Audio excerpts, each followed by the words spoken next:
வணக்கம். செய்திகள் வாசிப்பது தமிழ்ச்செல்வி ரவிச்சந்தர். போடிநாயக்கனூரில் ஆன்லைன் சூதாட்டத்தில் ஈடுபட்டு ஏற்பட்ட கடன் காரணமாக மன உளைச்சலால் இளைஞர் தற்கொலை. இளைஞரின் தாயார் தந்த புகார் மனுவை தொடர்ந்து போடிநாயக்கனூர் நகர் காவல்துறையினர் இறந்தவரது உடலை கைப்பற்றி போடி அரசு மருத்துவமனைக்கு பிரேத பரிசோதனைக்கு அனுப்பி வைத்துள்ளனர். தேனி மாவட்டம் போடிநாயக்கனூர் திருமலாபுரம் பகுதியில் வசித்து வரும் ஐயப்பன் மஞ்சுளா தம்பதியினர். இவரது மகன் பிரபாகரன் 33. இவருக்கு கடந்த 7 ஆண்டுகளுக்கு முன்பு திருமணமாகி ஒரு பெண் குழந்தை மற்றும் ஆண் குழந்தை உள்ளது. இவர் திருப்பூரில் தனியார் நிறுவனத்தில் வேலைவாய்ப்பு வருவதாக கூறப்பட்டு அங்கு சென்றுள்ளார்.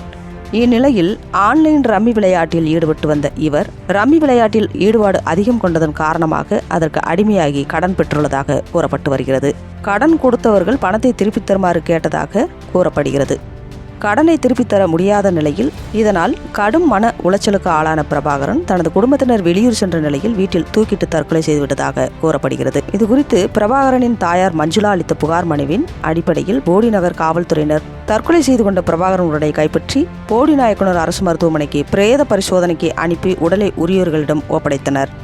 ஆன்லைன் சூதாட்டம் காரணமாக இளைஞர் ஒருவர் தற்கொலை செய்து கொண்டது குறித்து அவரது பெற்றோர்கள் மற்றும் உறவினர்கள் சோகத்தில் ஆழ்ந்துள்ளனர்.